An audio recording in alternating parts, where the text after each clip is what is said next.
Baik, perkenalkan nama saya Febriansyah. Saya berasal dari Universitas Medan Area dan NPM saya 2481600668.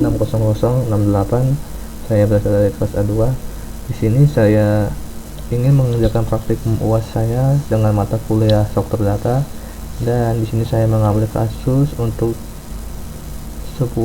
membuat sebuah program, yaitu membuat layanan pembayaran pada di kampus. Baik, di sini saya sudah membuat programnya. Saya akan menjelaskan dari program saya. Yang pertama yaitu terdiri dari include IOStream, include queue, include string, dan unit namespace std. Dimana include queue ini adalah perpustakaan bawaan C++ yang berisi cetakan struktur data antrian. Tanpa ini, kita harus membuat logika antrian manual yang rumit. Maka ini include queue salah satu elemen yang sangat penting, karena ini dapat memudahkan kita untuk membuatkan data antrian. Dan yang selanjutnya itu ada using namespace std, agak berguna agar kita bisa menulis perintah standar seperti count, string, queue tanpa perlu menambahkan awalan std setiap saat. Selanjutnya yaitu ada private ya, ini dimana private artinya variabel antrian terkunci, atau program utama atau main tidak boleh mengutak-atik isinya secara langsung, harus lewat tombol fungsi yang disediakan.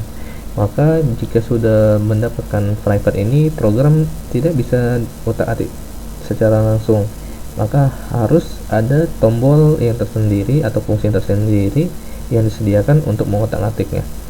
Sedangkan queueString ialah untuk kita membuat wadah antrian yang hanya boleh diisi tipe data text string. Dan kedua, selanjutnya itu ada menambahkan mahasiswa dan tambahkan mahasiswa. Nah, di mana situ ada push nama, fungsinya yaitu untuk mendorong data baru ke posisi yang paling belakang. Terus selanjutnya itu ada void panggil mahasiswa sampai antrian pop. Nah, di sini ada logika penting. Di C++ menghapus data dari antrian butuh dua langkah. Yang pertama itu front. Kita harus melihat atau menyimpan dulu data orang yang paling depan. Pop, baru kita hapus orang tersebut. Jadi kita harus melihat dan menyimpan data orang yang paling depan tersebut, baru kita menambahkan data selanjutnya. Sedangkan kalau kita ingin menghapus data orang tersebut, maka kita bisa membuat pop. Sedangkan front di sini untuk menambahkan data yang baru atau data ke depan. Kalau pop ini untuk menghapus data yang di depan tadi. Yang selanjutnya ini akan saya menjelaskan void tampilkan sisa antrian. Nah, hingga tempo sini ya.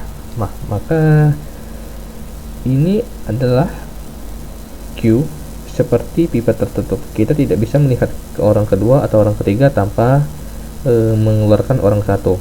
Dimana solusinya kita membuat variabel temp yang merupakan cloning atau salinan dari antrian utama.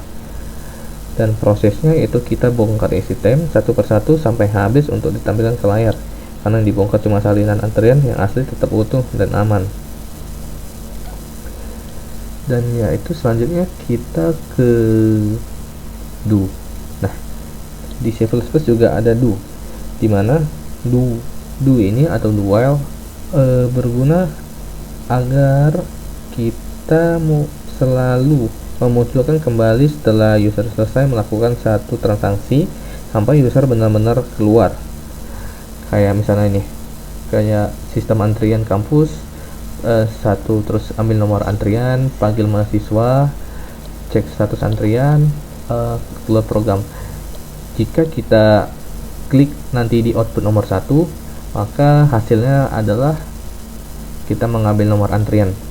Dan Jika setelah itu kita klik nomor 1, maka kita mengambil antrian lagi.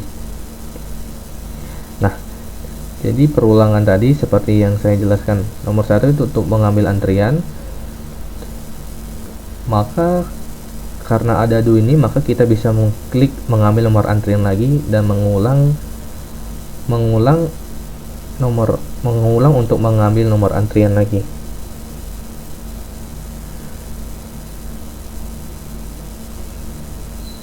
Baik, selanjutnya saya akan ngerunning program saya dan saya akan menjelaskan hasil outputnya.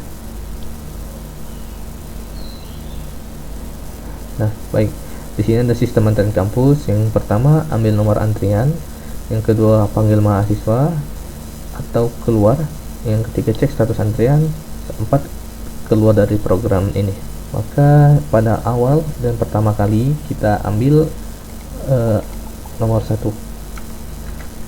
kita enterkan, maka kita akan memasukkan nama siswa yang mengambil nomor antrian tersebut. Maka kita coba dengan nama kita sendiri, yaitu Febri. Terus kita enterkan lagi. Nah, seperti yang saya bilang lagi, tadi do itu gunanya ini untuk melakukan pengulangan. Jadi kita bisa melakukan pengulangan sehingga kita bisa mengisi atau mengulang program ini. Jadi kita bisa mengambil antrian selanjutnya dan selanjutnya. Baik, selanjutnya akan saya pilih lagi 1 karena saya ingin menambahkan beberapa nama dalam antrian tersebut. Baik, saya akan memasukkan nama mahasiswanya. Itu saya coba dalam nama Dwi. Nah, oke, kita buat lagi beberapa ya. Klik 1 lagi, masukkan nama mahasiswa itu siapa ya, Paki. Oke. Nah, di sini sudah ada 3 orang yang mengantri, yaitu Febri, Dwi, dan Paki. Selanjutnya kita akan mengecek nih status antriannya, siapa yang paling terdepan, siapa yang ke tengah, dan siapa yang paling belakang.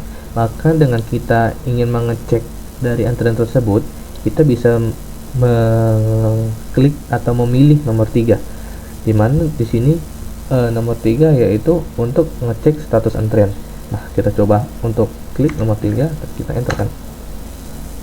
Nah, dimana dari urutan terdepan, yang pertama yaitu ada Febri, kedua ada Dwi, dan ketiga ada Paki. Oke, kita sudah mengecek nih status antriannya. Maka selanjutnya yaitu kita panggil sesuai dengan antrian. Kita panggil yang pertama yaitu kita panggil mahasiswa atau mahasiswa yang telah mengantri tadi. Maka kita pilih 2 karena itu untuk panggilan mahasiswa. 2. Baik. Nah, setelah kita pilih nomor 2 itu panggil mahasiswa, dan di sini sudah tertulis atau sudah teroutput memanggil saudara atau saudari Febri ke loket. Nah, otomatis si Febri tadi sudah keluar dari antrian.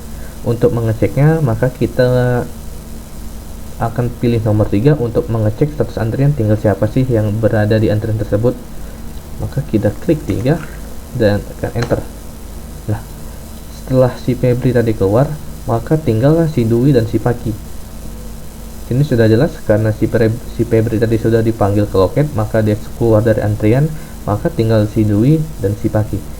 Maka selanjutnya kita akan mengeluarkan mereka sampai benar-benar habis, tidak ada dalam antrian tersebut. Kita panggil lagi. Dan di sini seperti yang saya bilang tadi, memanggil saudara atau saudari Dwi ke loket.